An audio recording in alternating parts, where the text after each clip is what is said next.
coloque de pé, no nome de Jesus. 1 Samuel, capítulo 10, versículo 27. 1 Samuel 10, 27. Louvado seja Deus.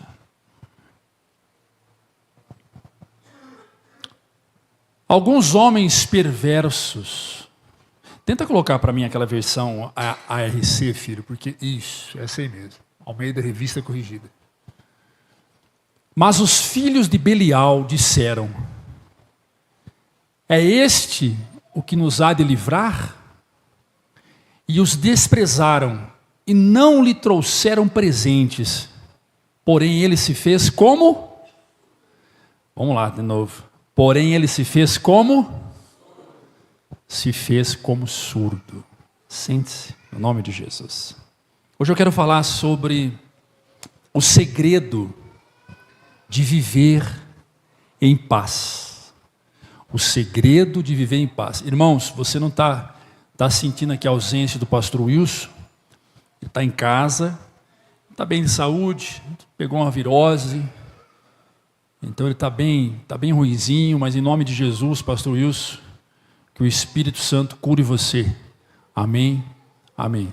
Então a família está em casa, está nos assistindo. O segredo de viver em paz.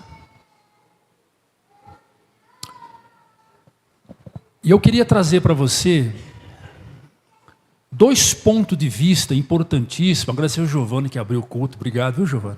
Deus abençoe sua vida. 2 pontos de vista sobre o segredo de viver em paz. O da psicologia e o da teologia. Rapidamente eu quero passar pela psicologia, porque quando nós falamos de paz, nós falamos de um sentimento. Nós falamos de uma condição de existência. Então, rapidamente eu vou passar pela psicologia e também vou passar rapidamente para a teologia, depois eu volto para esse texto. Amém? Glória a Deus, né? Amém ou não? Então, do ponto de vista da psicologia, o segredo da paz está em 3 pilares, que nós chamamos de pilares centrais. Alguém entra lá num consultório de um psicólogo, qual é o segredo de viver em paz? Então nós vamos trazer 3 pilares para se viver em paz. O primeiro pilar é uma coisa que nós chamamos de aceitação emocional. O que é aceitação emocional? Primeiro é reconhecer os seus limites. Segundo é entender e compreender as suas perdas. Perdeu, está tudo bem. Está tudo certo. Perdeu. Quem sabe perdeu o marido, perdeu a esposa, perdeu um filho, perdeu uma casa, perdeu um dinheiro, perdeu um negócio, perdeu uma oportunidade, perdeu a saúde.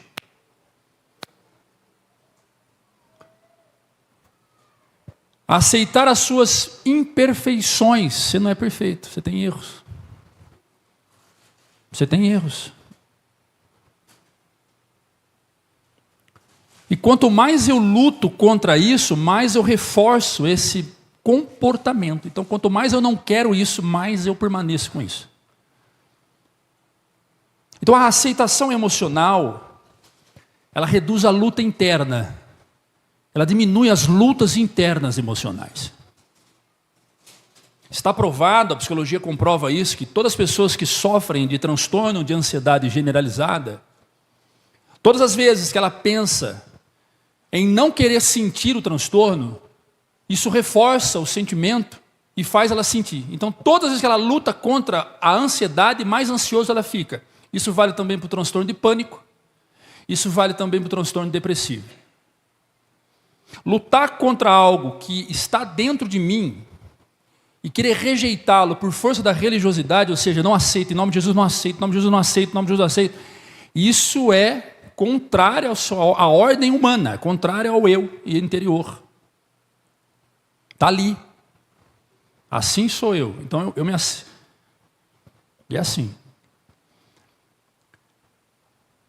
Quando você passa a aceitar as suas emoções, você começa então a ter sobre ela o gerenciamento das emoções. Você passa a conduzi-la de uma forma melhor. Preste bem atenção, o fato de você aceitar as suas emoções não significa que você tem que viver com elas e viver desse jeito para o resto da sua vida. Não significa que você está dizendo assim mesmo, eu aceito, sou assim, eu nasci assim, aquela música da Chiquinha da Silva, sei lá quem canta essa música. Eu nasci assim, eu vivi assim, vou morrer assim. Gabriela, essa música. Não é isso, é totalmente diferente disso. Aceitação emocional é reconhecer limites. Eu tenho limite, eu não posso ir além daqui. Não dá para mim, aqui, chega para mim, eu tenho meus limites. Esse é o primeiro pilar. O segundo pilar é a autorregulação. Toda vez que você ouve a palavra auto, por exemplo, autoestima, auto, ponta a si mesmo, está falando de si mesmo. De eu comigo mesmo, auto. A autorregulação é saber lidar com os impulsos. Você conhece alguém que age por impulso? Ou você é uma pessoa impulsiva?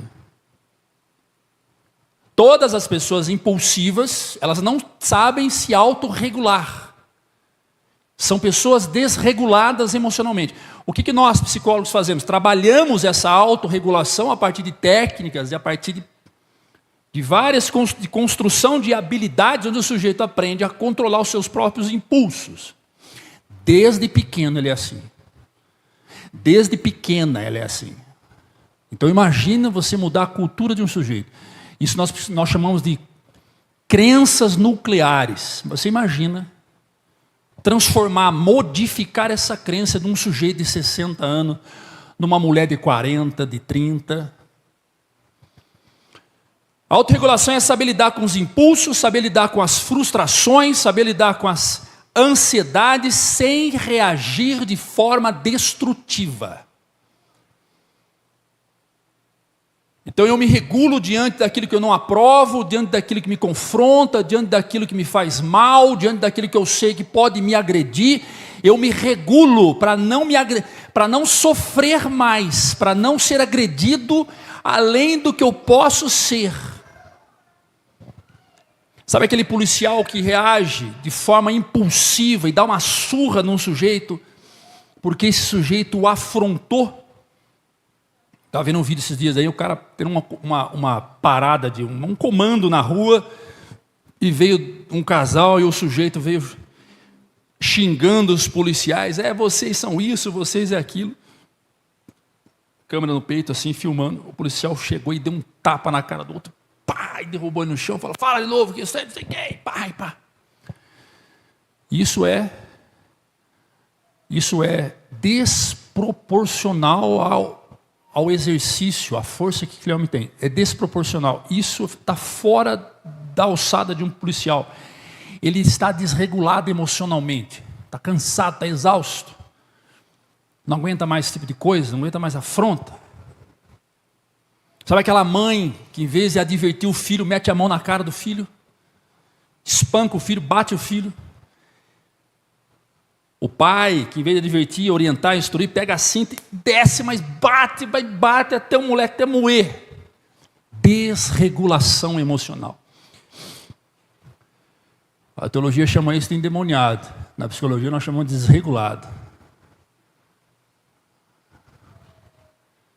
E o problema de você conversar com pessoas desreguladas é que ela não consegue falar num tom equilibrado. Ela grita. Ela sobe o telhado. Esse é o segundo pilar, se autorregular. O primeiro é o quê? É eu aceitar meus limites. Se eu fazer isso, eu vivo em paz.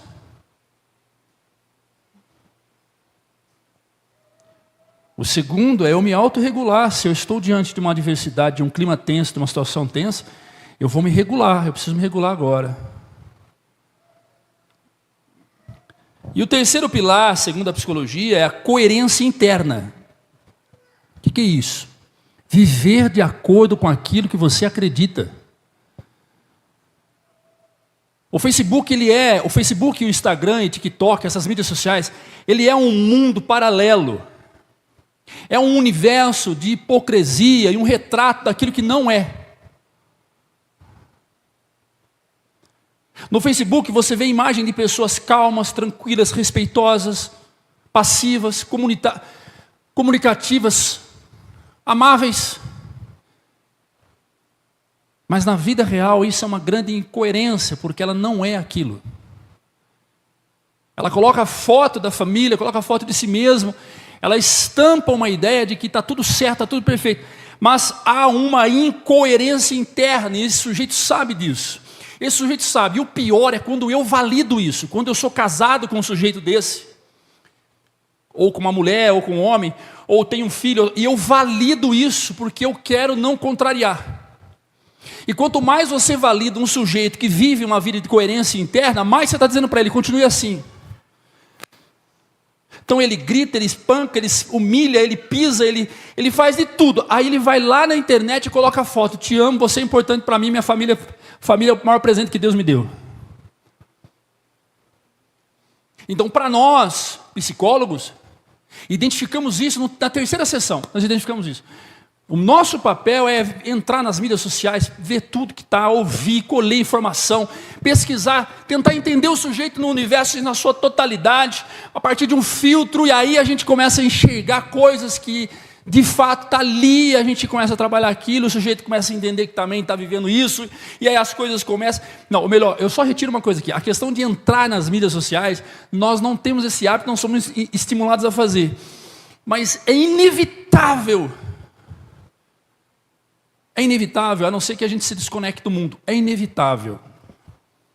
É inevitável. E eu vejo discursos de pessoas que da primeira sessão traz para mim um mundo da Alice do País das Maravilhas. Em relação ele. Mas quando envolve ela ou ele, aí traz as crises, traz os problemas. Paralelo a isso, não, aqui está tudo certo. E quando a pessoa começa a falar aqui está tudo certo, é exatamente ali que está tudo errado. Eu vou descobrir que não é bem ali. Que não é bem aqui, é ali. Coerência interna, viver de acordo com aquilo que se acredita, reduzindo conflitos entre o que se pensa, o que se sente, o que se faz. Então, eu penso uma coisa, sinto outra e faço outra. Eu penso que eu sou o bonitão da balachita, me sinto um cocô, e faço só coisa errada. Eu penso que eu sou o Rambo, me sinto um covarde, e a minha vida é só fazer raiva nos outros. Então é bem assim, às vezes, ou eu me sinto um Zé Ninguém, eu penso que eu sou um Zé Ninguém, mas me sinto corajoso e faço as coisas que eu acho que deve fazer, mas no fim desculpo que estou fazendo tudo errado. Então, o segredo é: viva de acordo com aquilo que você de fato sabe que tem que se viver. Coerência interna. Para a psicologia, viver em paz é aceitar-se emocionalmente, se autorregular, e coerência interna. Eu não sou o cara que escala a montanha. Se precisar escalar, eu escalo, mas eu não sou esse cara. Coerência interna. Meu casamento, ele não é perfeito. Vira e mexe, eu e minha mulher, nós brigamos. Então eu não vou na internet divulgar uma vida mentirosa sobre mim. Coerência interna. Lá em casa meus filhos não me respeitam, minha mulher não me respeita, minha sogra não me respeita por causa de atitudes que eu tive no passado e hoje estou trabalhando para ganhar o respeito de todos. Coerência interna.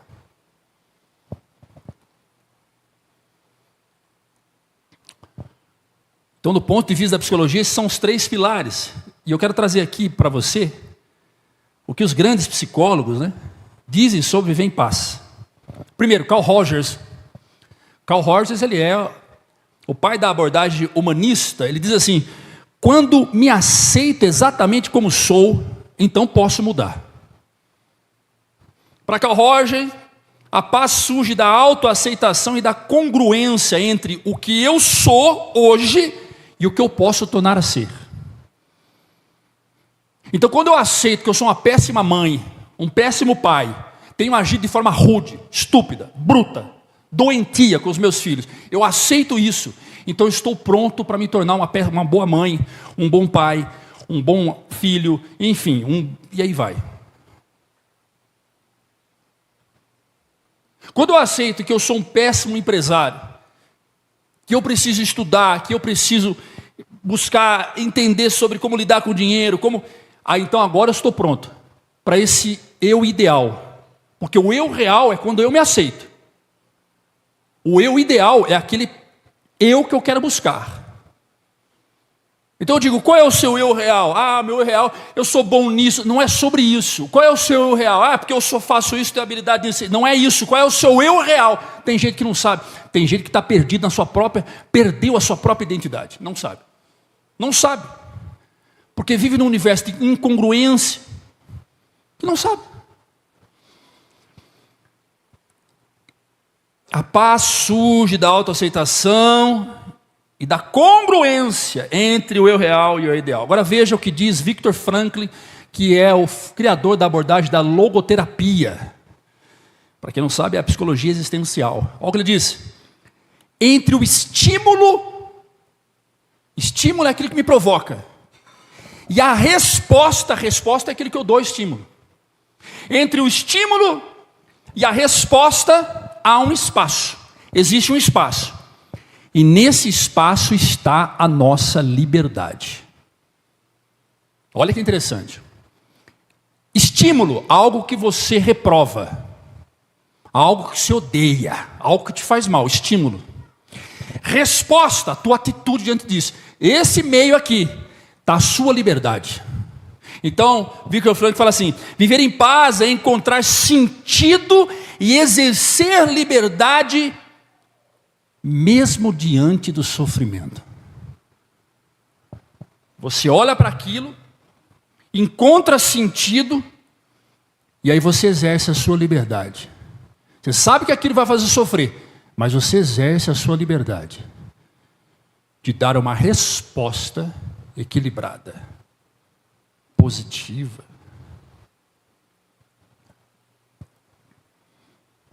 Albert Ellis, pai da terapia racional, emotiva, comportamental.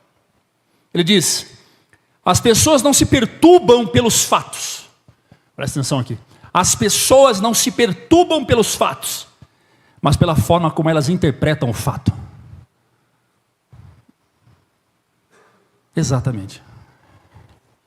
A forma que você interpreta aquilo que acontece é o que vai definir se você vai se tornar uma pessoa perturbada ou se você vai viver em paz.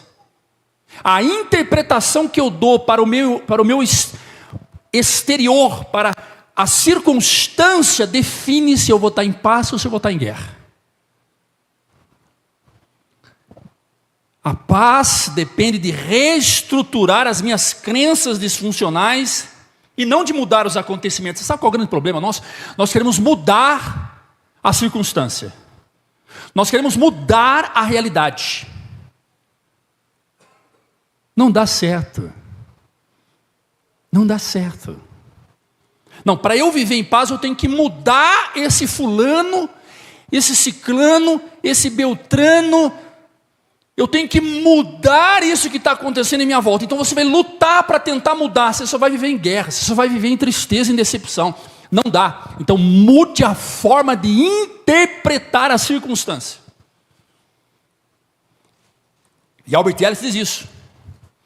A paz depende de você reestruturar a forma que você vê o mundo, que você lê o mundo. Por exemplo, se alguém der um tapa na sua cara, é natural você devolver outra. Jesus diz: vire a outra face.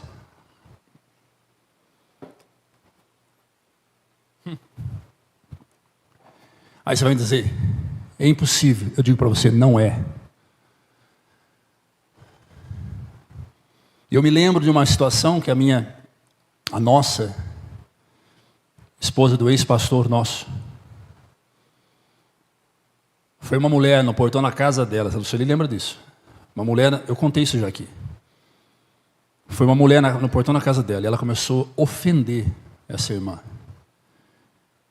E ela deu o dedo na cara na cara dela assim, falava, você é isso, sua família é isso, e fazia assim, ó, você é isso e não sei o que, e tá, e tá, e tá, e tal. E ela quieta, olhando para ela assim, olhando. De repente essa mulher fez assim, tá! Deu uma soque assim. Tá! Ela baixou a cabeça, fez assim, enxugou as lágrimas, virou para a mulher e disse assim, eu te amo mesmo assim.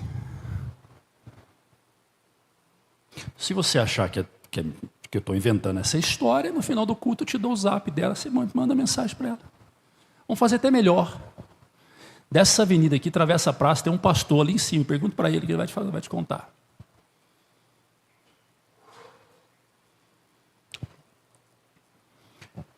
O que Jesus está nos ensinando? Que a nossa reação não pode ser proporcional à reação alheia. O que a psicologia está dizendo?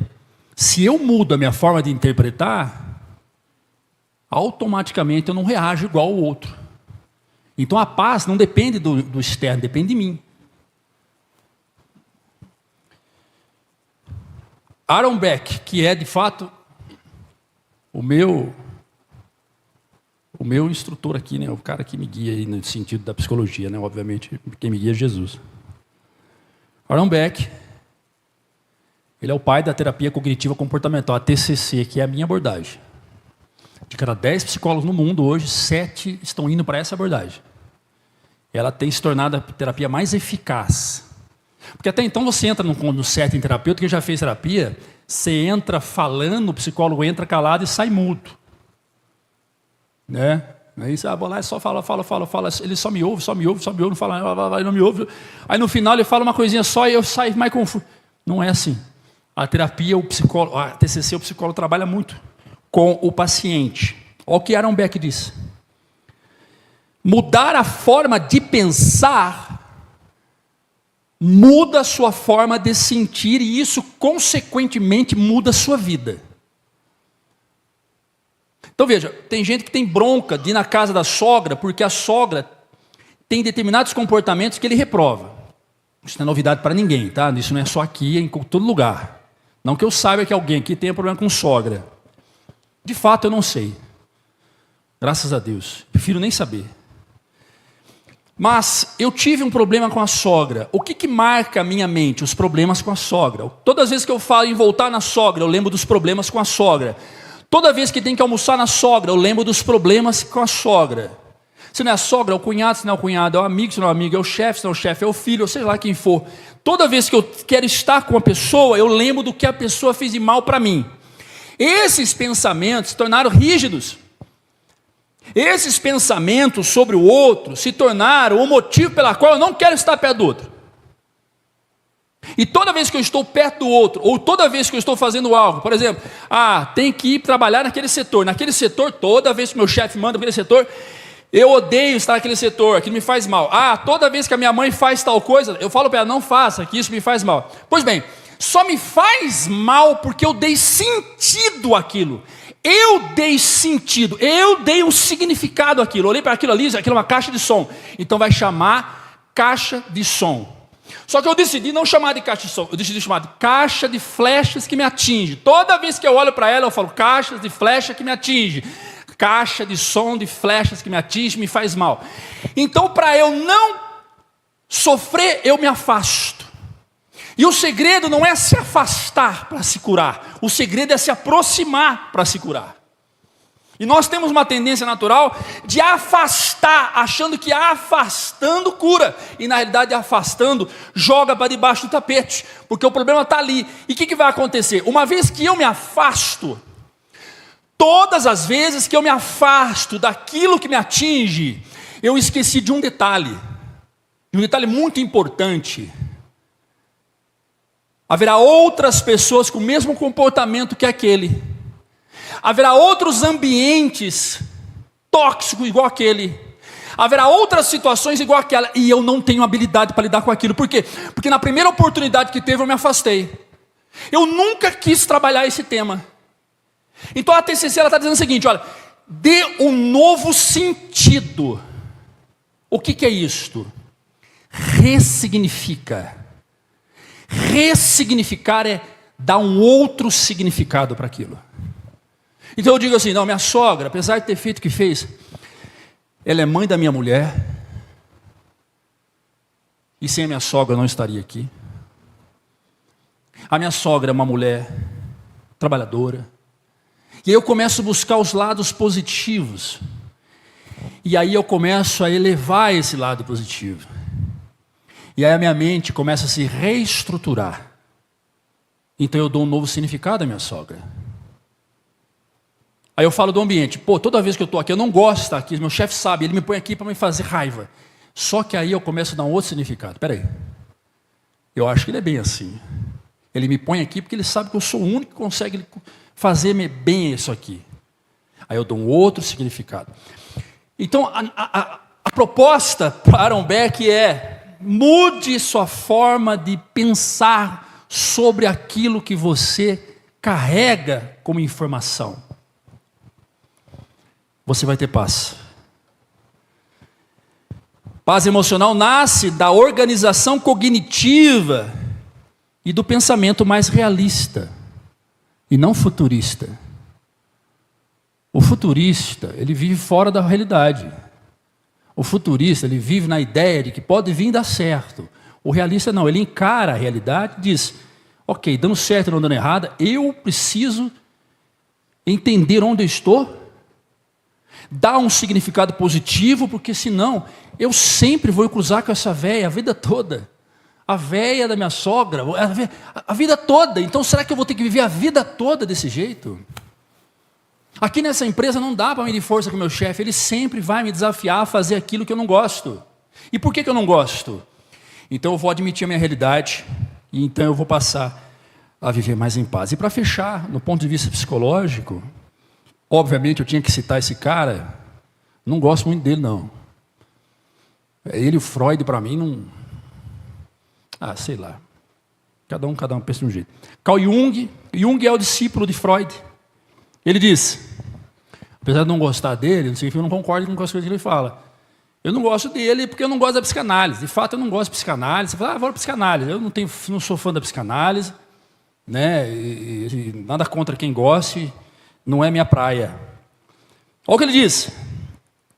Aquilo a que você resiste é aquilo que persiste. A paz está na integração da sombra e na aceitação das partes. Vou explicar. Aquilo que você resiste é o que persiste.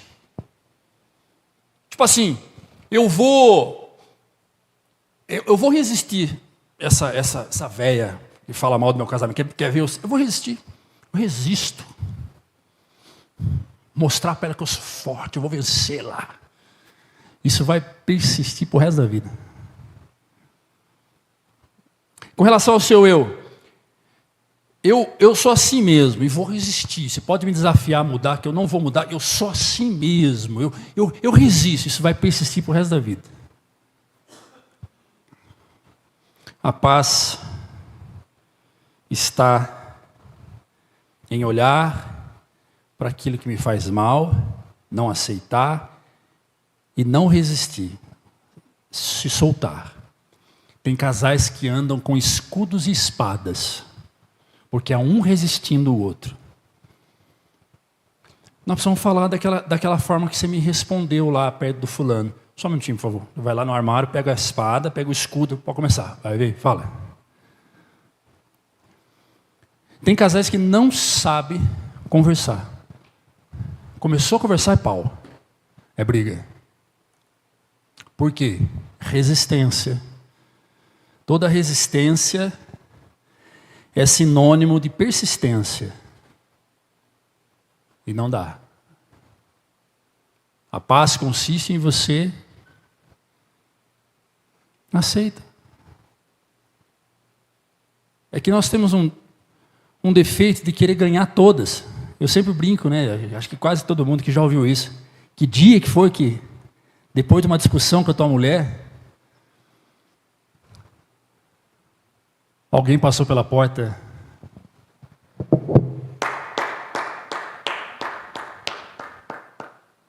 Assustou.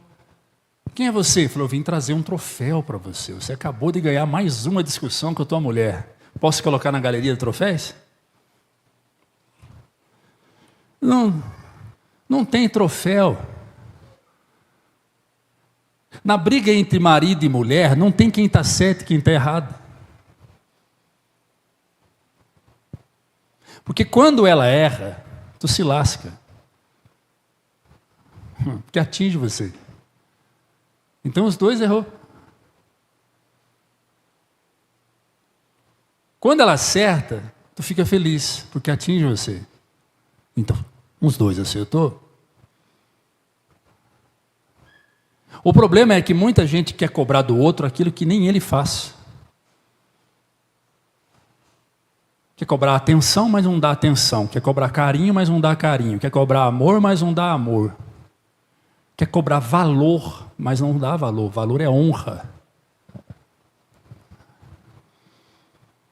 E aí fica nesse universo de carência interna e tenta buscar no outro aquilo que o outro também não tem para dar.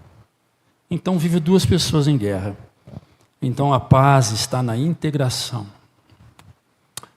Isso é o que a psicologia diz. Amém? Até aqui tudo bem? Nós podemos aplaudir Jesus por isso? A psicologia foi dada por Jesus. Eu poderia ficar aqui 3 horas falando sobre isso. Mas o púlpito não é para isso.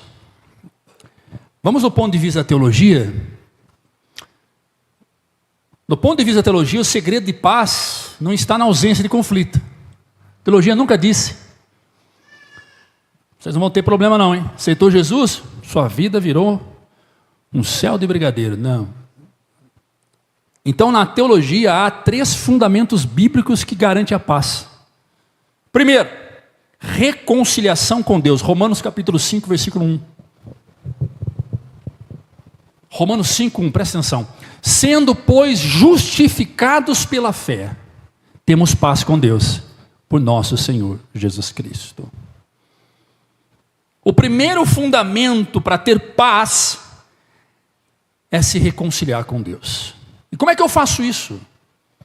Entregando a sua vida para o Senhor. Qualquer pessoa. Do mais perturbado ao mais endemoniado, se ele renuncia às práticas do pecado e se reconcilia com Deus, acabou. Ele vai receber uma paz que o mundo não dá. E essa paz se chama Shalom. E Jesus fala, deixo-vos a minha paz vos dou, não a dou como o mundo dá. É uma paz que não dá para explicar. É uma paz interior. É uma paz que você deita, e é uma paz que você deita com ela, como diz o salmista, em paz eu me deito, em paz eu me levanto. Reconciliar com Deus é encontrar a paz. Muito me assusta quando um crente diz para mim, eu estou vivendo em guerra, minha vida é perturbada, eu choro de noite, é triste, é luta, é não sei o que, eu não consigo dormir, sabe, é muito sofrimento. Então você precisa se reconciliar com Deus. Escute, a paz com Deus não te exime dos conflitos. E quem foi que disse para você e para mim que ter conflito necessariamente e obrigatoriamente me faz viver em guerra interna? Quem foi que disse isso para você? Onde é que você aprendeu isso? Que o fato de você estar em crise no seu casamento obrigatoriamente faz você viver uma vida de desespero, de tristeza, de angústia, de terror. Crise existe para ser resolvido. Se a crise persiste, é porque alguém insiste. É o que Carl Jung diz. A crise existe para ser resolvida, os dois lados precisam dialogar, chegar num acordo. Amós, capítulo 3, verso 3, coloca aí, filho. Presta atenção no texto. Andarão 2 juntos, se não estiverem de acordo? O que você acha que vai rolar, se não tem acordo? Se não há acordo, cada um vai andar para um lado. É um esticando a corda para cá e o outro puxando a corda para lá. Esse acordo precisa existir, senão vai acabar em divórcio. Quem foi que disse que onde tem conflito tem que ter guerra interior? Pode tirar, filho. Eu posso passar por aflições. E vou passar. Mas eu posso passar por elas animado. Jesus diz, no mundo tereis aflições, mas tem de bom ânimo, animado. Vou passar por crise financeira. Eu quebrei, todo mundo sabe que não é novidade, né? Eu estou me reinventando. Logo, logo vem novidades aí. Estou me reinventando. Minha capacidade de reinventar é alta. Acho que é por isso que eu levei tanta cabeçada na vida. Mas uma hora a gente aprende. Quebrei. Ai, minha vida virou inferno. Ai, internamente não consigo mais pregar. Vou ficar 60 dias sem vir aqui. Preguem vocês aí que eu não aguento mais. É muita luta, muito sofrimento, muita dor, muito choro, muita lágrima. Já, sabe, olha, muito sofrimento. Mas quem disse? Onde é que você tirou isso, pastor William? Eu inventei. Tem que inventar mesmo. A capacidade do ser humano é trazer essas mentiras e acreditar nelas. Deus, em sua palavra, diz. Jesus, em sua palavra, diz. Tenha bom ânimo. Eu estou contigo todos os dias, até a consumação do século. Você perdeu, William? Perdi. Eu estou contigo, não te abandono, não. O dinheiro foi embora. Os negócios foram embora. Os sócios foram embora. Mas eu não fui. Eu estou com você. Aleluia. Primeiro fundamento bíblico para se ter paz é se reconciliar com Deus. Segundo, confiança na providência de Deus.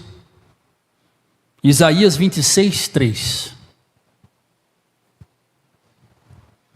Tu conservarás em paz aquele cuja mente...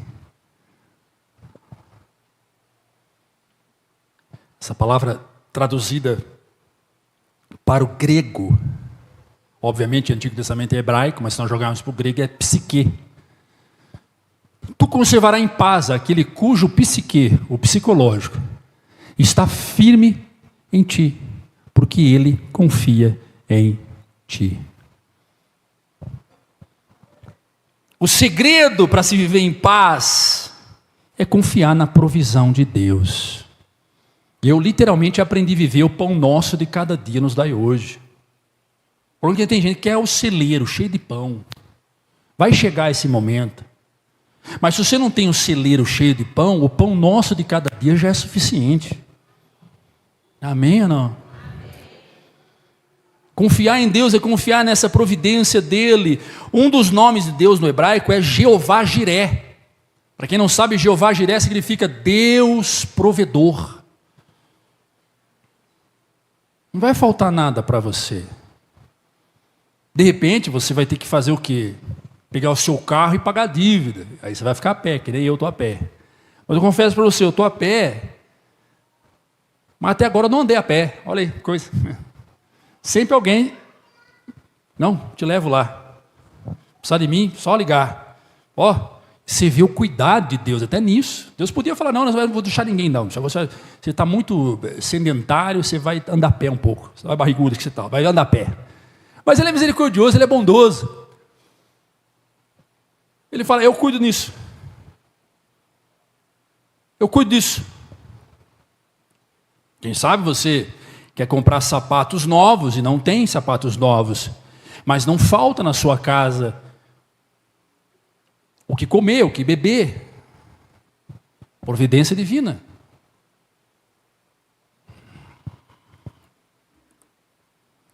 O segundo fundamento é confiança na providência de Deus. Saber que Deus continua agindo mesmo no sofrimento. Mesmo na escassez. Quantos aqui já passaram por escassez, passaram por sofrimento, passaram por lutas, tomaram decisões erradas, se arrependeram, e hoje olha para trás e fala, se não fosse Deus, eu não sei o que seria de mim.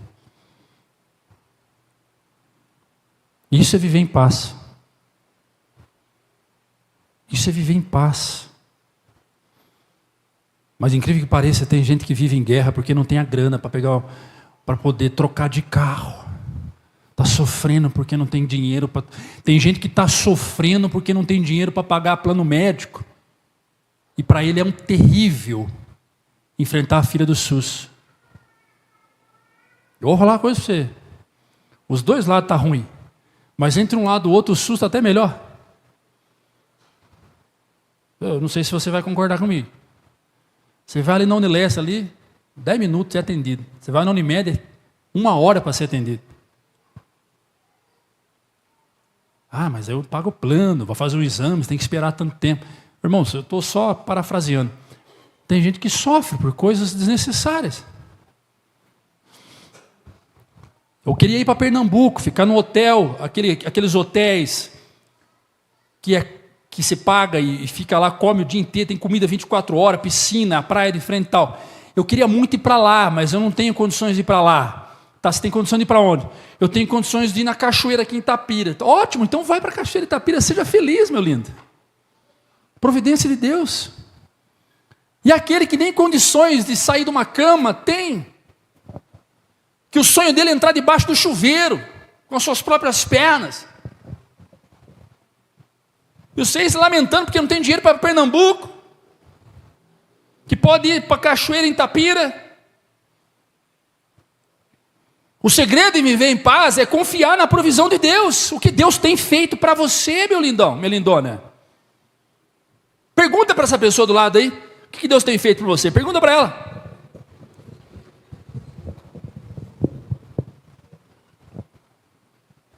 A minha resposta que eu tenho muito. Daniana, Deus tem feito muito. Rangel, Deus tem feito muito. Nossa, eu queria estar com uma igreja agora, todos esses bancos preenchidos de adultos sedentos pela palavra. Não está. Não está. Aí, só olha aí. Mas mesmo assim, o fato de não estar, Deus tem cuidado de cada um de vocês aqui. Deus tem cuidado dessa igreja. Louvado seja Deus, Deus cuidado de mim, cuidado de você. Não somos a melhor igreja da cidade, não somos referência. Você entrar na prefeitura e falar assim, vocês conhecem pastor William, pastor Ricardo, pastor Wilson? Você fala, quem? Você conhece? Ninguém sabe de nós, ninguém sabe que nós existimos. Glória a Deus que não sabe, mas lá no céu sabe. Deus está cuidando da gente. A gente queria ter um telão de LED aqui, gigante, aqui, só para ficar mostrando, né, ficar frescura. Não tem, mas tem data show, olha que maravilha, glória a Deus, Deus está cuidando de tudo. Tem igreja que nem energia elétrica tem. Eu estou muito feliz, nós vamos agora no final do mês, ofertar na igreja de um amigo nosso. Inclusive a oferta que eu prometi para ele é R$1.000. Depois você me procura, não espera eu pedir para você não, porque é chato, né? Me procura, pastor, aqui está 200, pode ajudar lá. A igreja do pastor Bruno, para levantar uma parede, para fechar lá, R$1.000 vai ficar a parede, R$1.000. Muito feliz em poder ajudar, a gente poder ajudar as igrejas irmãos que estão indo para outro prédio. Então, louvado seja Deus, podemos ajudar. Deus está cuidando de cada detalhe. Eu vejo a transmissão nossa aqui que nós fazemos online. Misericórdia, só do equipamento lá em cima, que tem equipamento, olha o ar-condicionado, olha que lugarzinho gostoso que a gente está.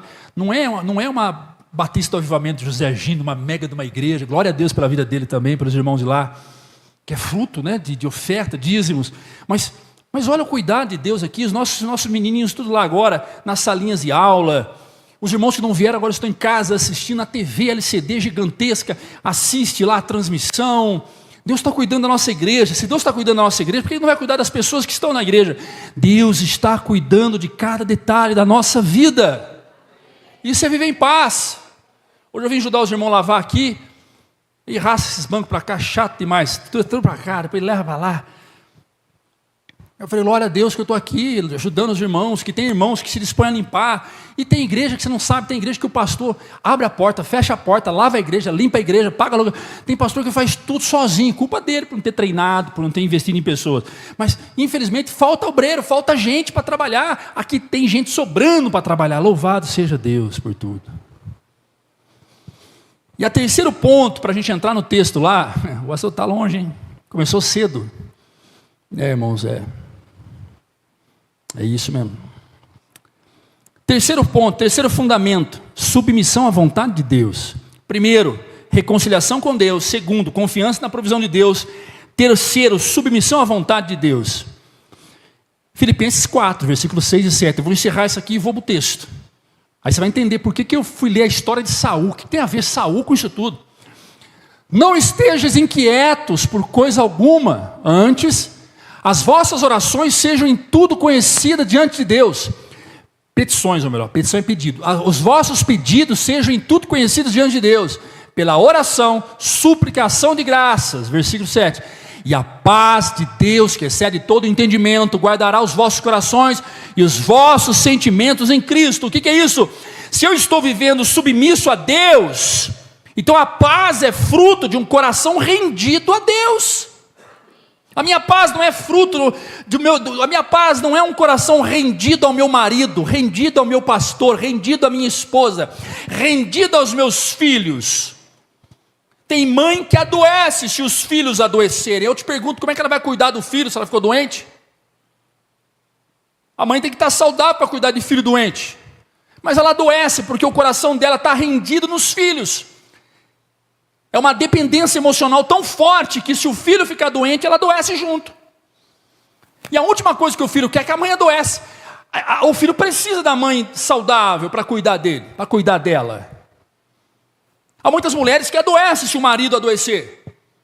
E a última coisa que poderia acontecer seria isso. É importante que a mulher esteja de pé. É importante que ela seja saudável para poder ajudar o marido, vice-versa. Coração rendido no outro faz você cair com o outro. Por que tem muita gente que quando o pastor cai, essa pessoa cai junto com o pastor? Essa semana eu tive uma notícia muito triste de um autor conhecidíssimo, para quem lê aqui vai saber. Eu fiquei decepcionado, eu falei, meu Deus do céu, mas ao mesmo tempo fiquei feliz, porque ele se consertou e decidiu voluntariamente buscar conserto e se tratar, que é o pastor, o autor chamado Filipense, escreveu dezenas e dezenas de livros, é um autor best-seller no meio evangélico, e há 8 anos ele estava em adultério, e ele decidiu confessar o adultério.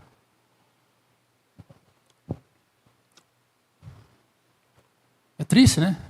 Agora eu fico pensando quanta gente caiu ao saber disso. Quantas pessoas caem junto com o outro que cai? Porque o seu coração está rendido no outro. Quando o coração está rendido em Deus, irmão, Salmo 91. Salmo 91. 1000 cairão à minha direita, 10.000 à minha esquerda, e eu não serei atingido. Quando o coração está rendido em Deus, se um cair, eu levanto. Vem cá, segura minha mão aqui. Vou te colocar de pé. Submissão à vontade de Deus é paz interna, resposta de um coração rendido ao Senhor. Você sente assim a crise, você chora. Eu chorei várias vezes, né? Nossa, eu me peguei chorando várias vezes. Que isso, Senhor? O que está acontecendo comigo? Poxa vida, que porcaria que virou isso tudo, meu Deus do céu. Enxuguei as lágrimas, levantei a cabeça e falei, vou seguir em frente. E eu já chorei muito por muita coisa que eu perdi. E teve 2 perdas que me marcaram profundamente. Foi a perda dos meus filhos. A primeira em 2007 e a segunda em 2009. Você consegue imaginar você morando numa capital, com 23 milhões de habitantes, sem ser nenhum parente, sem ninguém. Sua mulher internada na UTI, seu filho já morreu. Era entre a vida e a morte. Você sem R$1 no bolso. Duro. Tinha dinheiro nem para voltar para minha casa, onde eu morava. Dormi no hospital, 7 dias fiquei no hospital. Tomei uma roupa, tomei uma cueca, estava fedendo. Cabeludo, parecia um mendigo. Eu troquei de cueca. Amém? Glória a Deus. Essa informação é importante, pastor Ricardo. Não posso deixar essa informação Isso é importante. Chorei muito, como muitos aqui choraram. Mas eu não passei a minha vida toda chorando, prostrado, porque o meu coração não estava rendido naquilo. Eu confiei em Deus. Confie em Deus, irmãos. Quer viver em paz? Se reconcilie com Ele, confie no cuidado dEle e submeta à vontade dEle. Portanto, a paz bíblica não ignora os conflitos internos.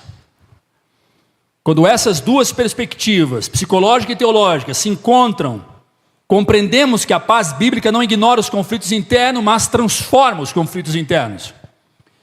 O que a saúde emocional não se sustenta apenas por técnicas, ela se aprofunda e se ancora em sentido, propósito e transcendência a partir da palavra. Ou seja, se na técnica eu não consigo me regular, se na técnica da psicologia eu não consigo me alinhar, se eu já passei por psiquiatra, psicólogo e tomo todos os ansiolíticos, antidepressivos, todos os medicamentos, nada está funcionando na teologia, eu encontro esse socorro, as duas andam lado a lado, uma não ignora a outra. Confiar em Deus não muda o trabalho do psicólogo, ao contrário, potencializa o nosso trabalho. Confiar em Deus não muda o seu psicólogo, não modifica o trabalho que um profissional de saúde mental tem feito em sua vida. Ao contrário, melhora, potencializa. E cuidar da mente não substitui a fé. Ao contrário, amadurece. Cuidar da mente não substitui a fé. Ao contrário, amadurece. Eu tenho vários testemunhos, inúmeros, de testemunhos de pessoas que chegaram lá, no meu setting terapeuta, destruídos emocionalmente, com transtornos absurdos. Eu tenho fotos aqui, se você quiser, no meu celular, eu posso te mostrar. Obviamente, escondendo o rosto da minha paciente por questão de ética. Que para tentar tirar o foco do transtorno de pânico, ela pegava o extrator de clips, gerente de banco. Ela rasgava a perna e rasgava o braço. Enquanto o cliente estava sentado do lado da mesa, ela estava passando o extrator e rasgando a perna, porque ela estava tendo ataque de pânico diante do cliente, para o cliente não perceber. E assim foi anos e anos e anos. E eu tenho um áudio dela ali, porque eu mostrei para outra paciente, eu pedi para ela gravar, para mostrar para um paciente. Eu tenho um áudio dela ali, como ela chegou e como ela está hoje.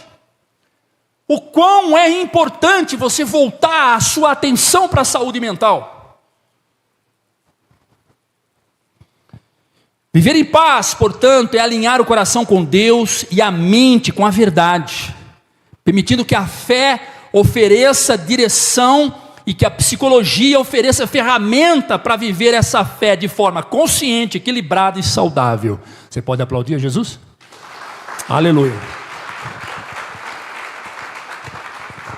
E eu trago essa história não é para exaltar a minha pessoa em si, mas para mostrar a você o quão importante é a saúde mental.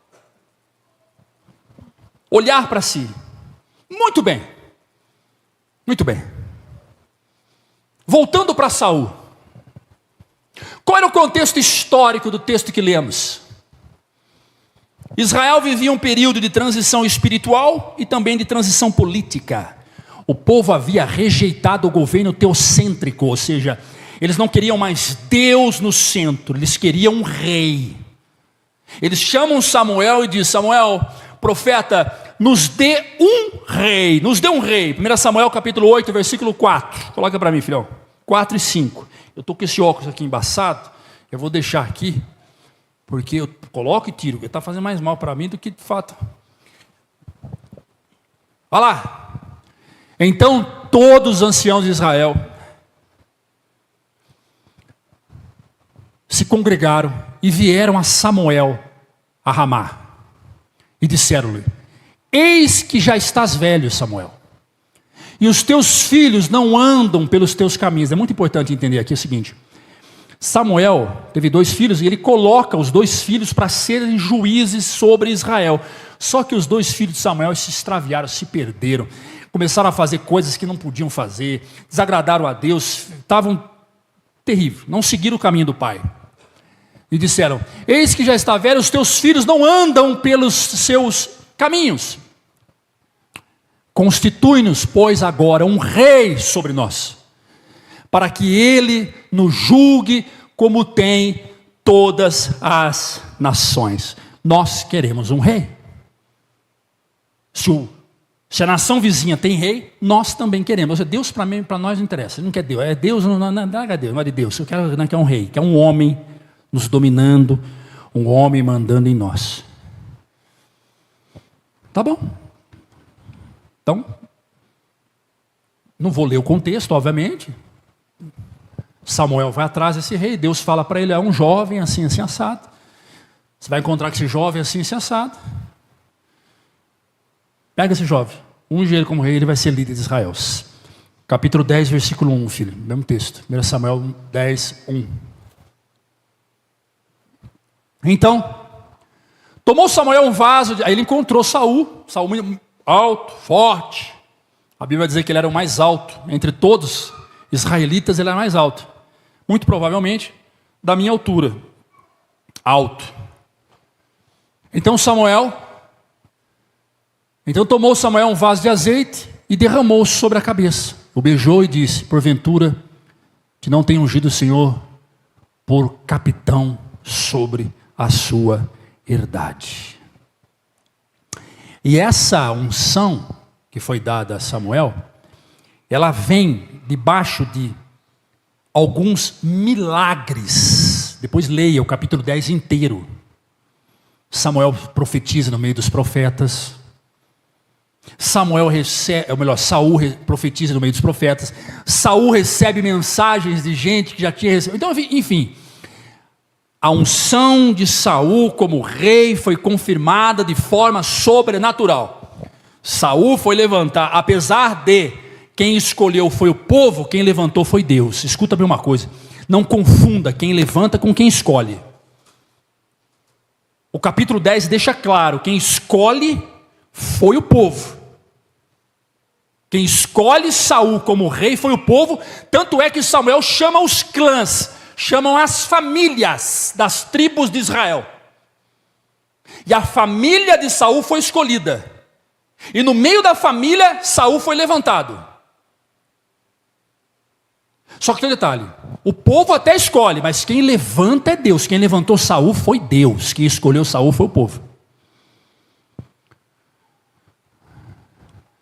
Eu sempre digo isso. Quem sabe Deus te chamou para algo incrível, algo maravilhoso. Mas no lugar que você está, ali as pessoas não te aceitam como tal. Jesus foi assim. Jesus desce para Nazaré, está no meio da família dele, e a família dele rejeita ele. Ele vai dizer: eu vim para os meus não me quiseram aceitar. Quem sabe lá naquele grupo que você está, na escola, na faculdade, no trabalho, as pessoas não te aceitam, mas você tem convicção que Deus te levantou. E é nessa convicção que você tem que se agarrar.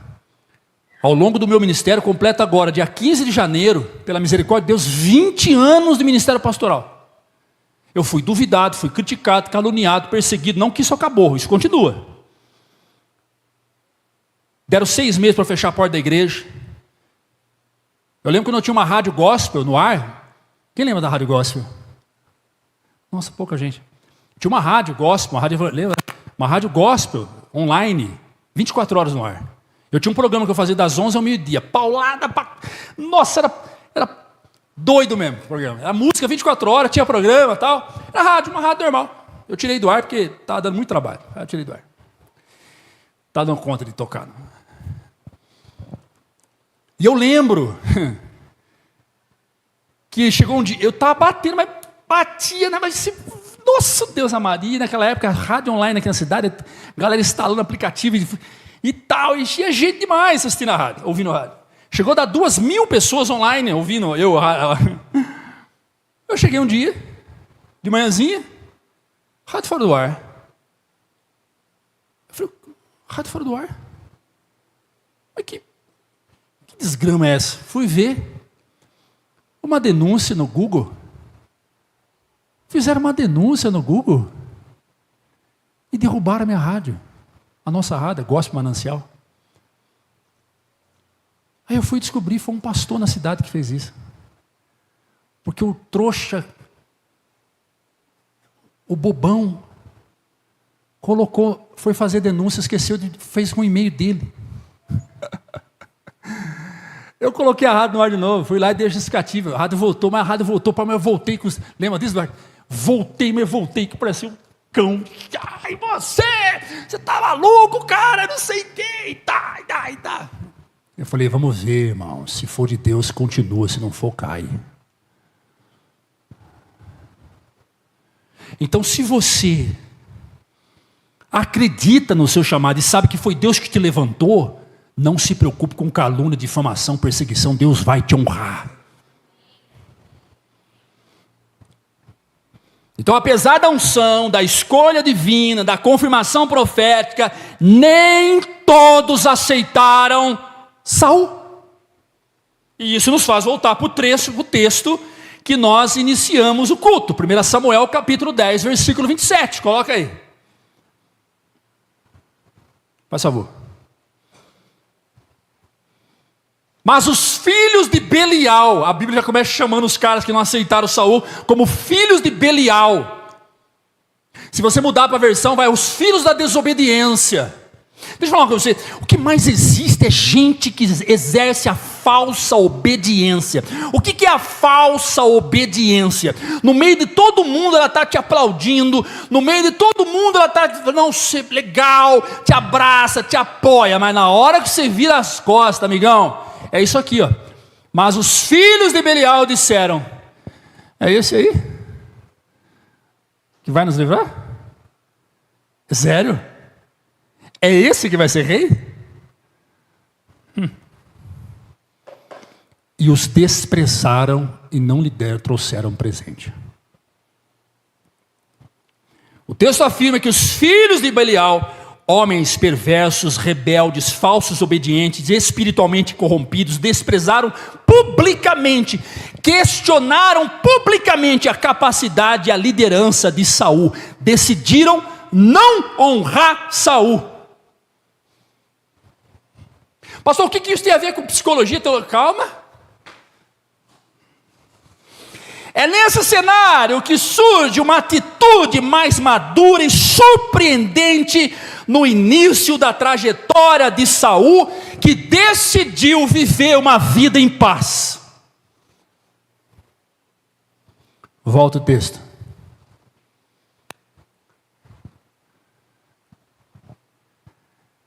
Porém, ele se fez de surdo.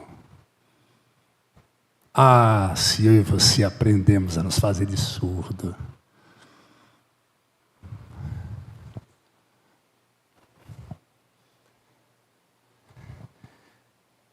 Se nós aprendemos essa técnica com Saul. E olha que nem rei somos, nem nada. O que somos? Somos filho do rei, somos tudo. Louvado seja Deus, Senhor. Obrigado por tudo que somos e reconhecemos que não somos nada. Mas esse cara, ungido a rei, levantado como rei, poderia simplesmente virar. Repete. Repete o que você disseram.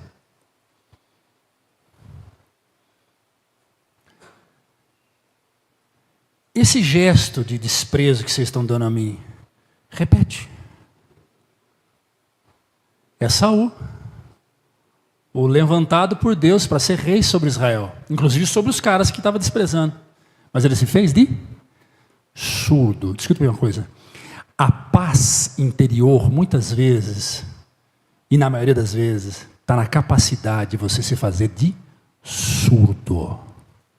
Ignorar completamente. O que vem de baixo não me atinge.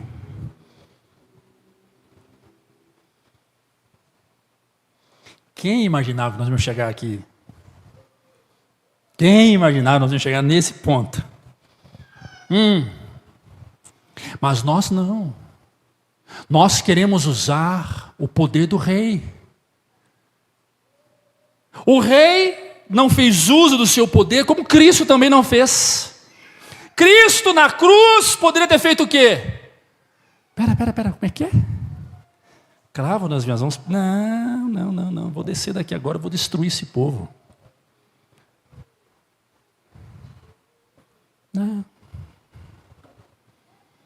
A consequência para vocês vai ser muito maior. Olha o perfil do jovem Saul.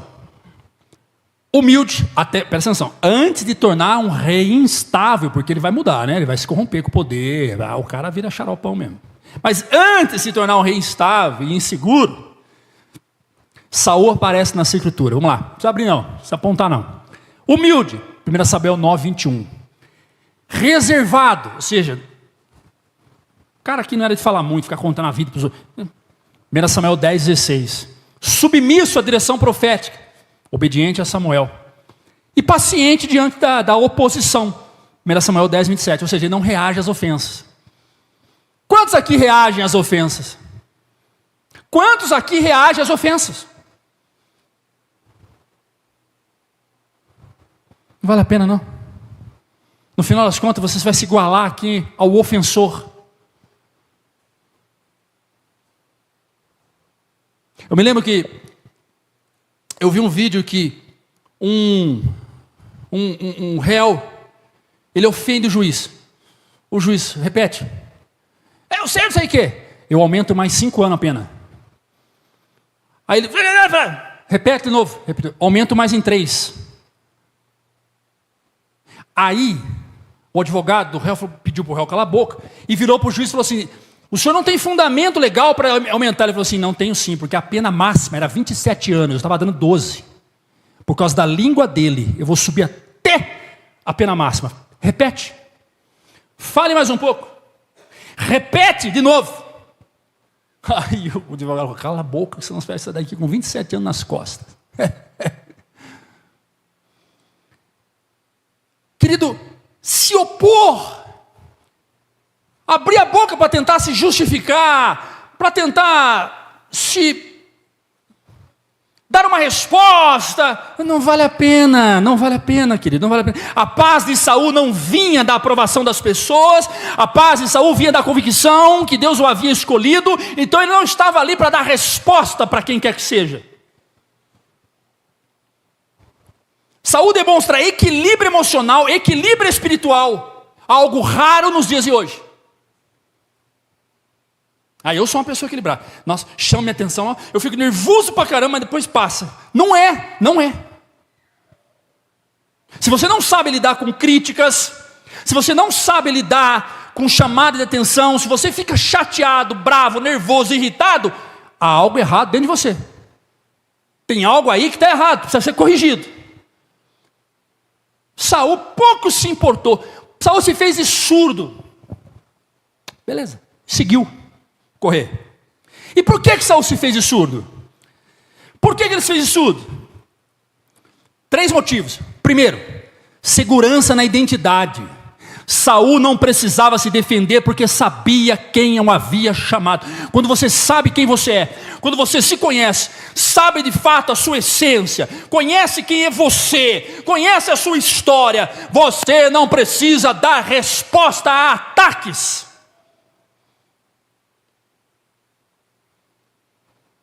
Nossa, aquela moça é insuportável. Não, amanhã eu vou chegar lá e vou dar uma resposta, vou mostrar quem é insuportável. Está mostrando que é insuportável. É um mentiroso, esse cara é um mentiroso. Quanta gente na cidade estava falando que eu era mentiroso. Mentiroso, não vivia o que eu prego. Não vive o que eu prego. Manipulador. Eu estou lá preocupado em dar resposta para esse povo. Eu sei quem eu sou. Saul sabia quem ele era. Segurança na identidade. Quem tem identidade firmada em Deus não precisa disputar a validação humana. Tem gente que precisa da validação do outro.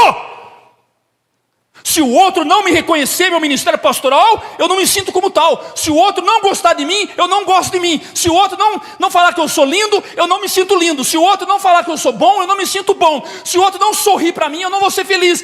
Validação emocional. Quem precisa de validação emocional perdeu a sua própria identidade. Gálatas capítulo 1, versículo 10, Paulo diz: acaso busco eu agora a aprovação de homens ou de Deus? Ou estou tentando agradar homens? Se ainda estivesse procurando agradar homens, não seria servo de Cristo. Todo pastor, líder ou cristão, seja quem for, que já começa querendo agradar o outro,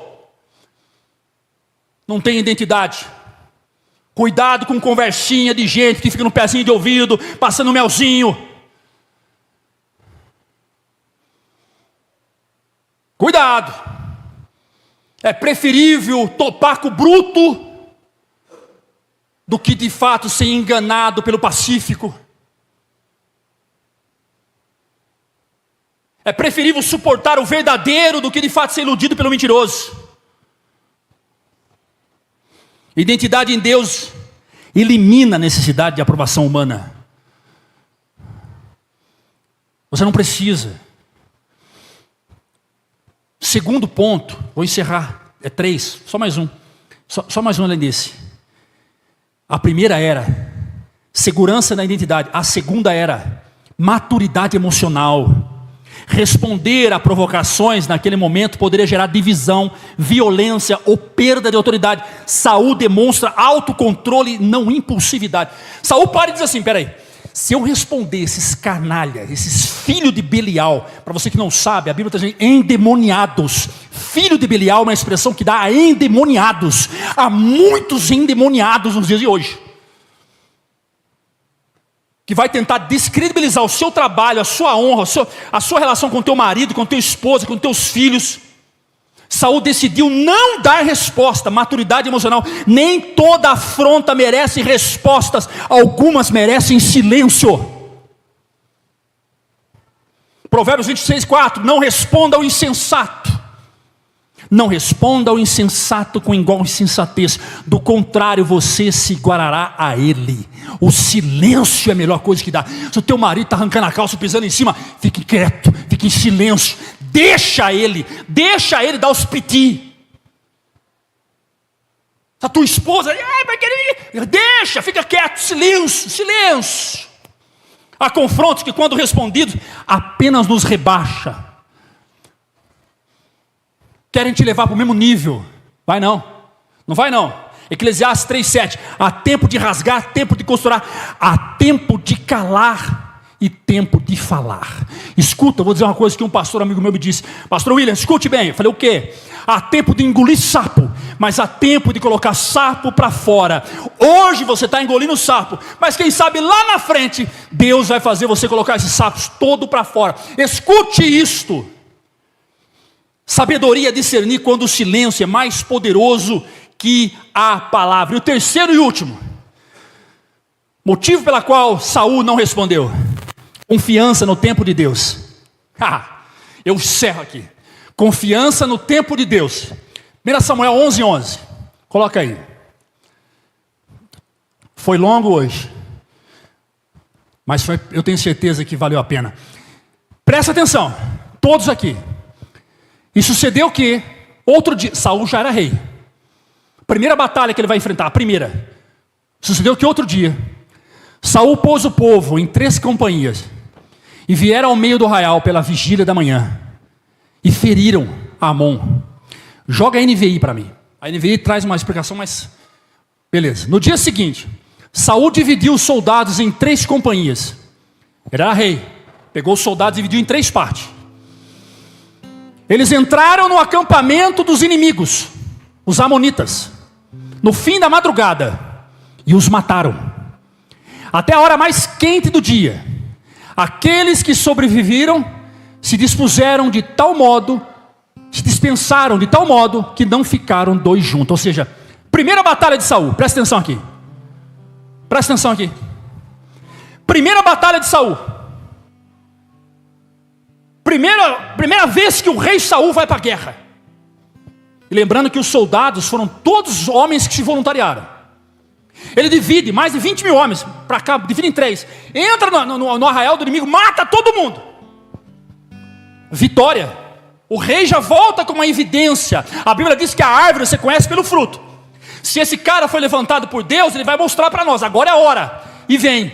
Agora veja o versículo seguinte. 12. Então o povo disse a Samuel. O povo disse. Quem foi que perguntou? Saul reinará sobre nós? Lembra? Lembra quando Saul foi consagrado? Lembram? Lembra os filhos de Belial? Pois bem, Saul agora volta com evidência. Saul agora volta. O tempo mostra verdadeiramente o chamado das pessoas. O povo disse: traga esses homens para nós matarmos. Agora é a hora de Saul. Agora é a hora de Saul humilhar, pisar, mostrar que é rei, mostrar que Deus levantou ele para isso. Agora é a hora, sabor de mel. Não é? Sabor de mel. A minha vitória terá sabor de mel. Agora é a hora. Não. Coloca o versículo seguinte. Saul, porém, disse: hoje ninguém será morto. Neste dia o Senhor trouxe libertação a Israel. Não tem coisa pior para aqueles que não acreditam em você. É ver Deus usando você. E você não dá a mínima para os ataques. E Deus vai te honrando. E eles vão sendo humilhados. Deus vai te honrando. E eles vão sendo humilhados. E não é humilhado porque Deus humilha. Não, é a auto-humilhação. A pessoa por si só se sente humilhada. Porque ela torce para o seu fracasso. Ela torce para a sua desgraça. Ela torce para o seu mal. Só que ela vê Deus agindo em você. E ela se sente humilhada. Não pisa. Não tente humilhar. Não tente matar. Não faça nada. Faça igual Saul. Fique na sua. Siga a sua vida. Que Deus vai te honrar. Se coloque de pé aplaudindo Jesus. Aleluias.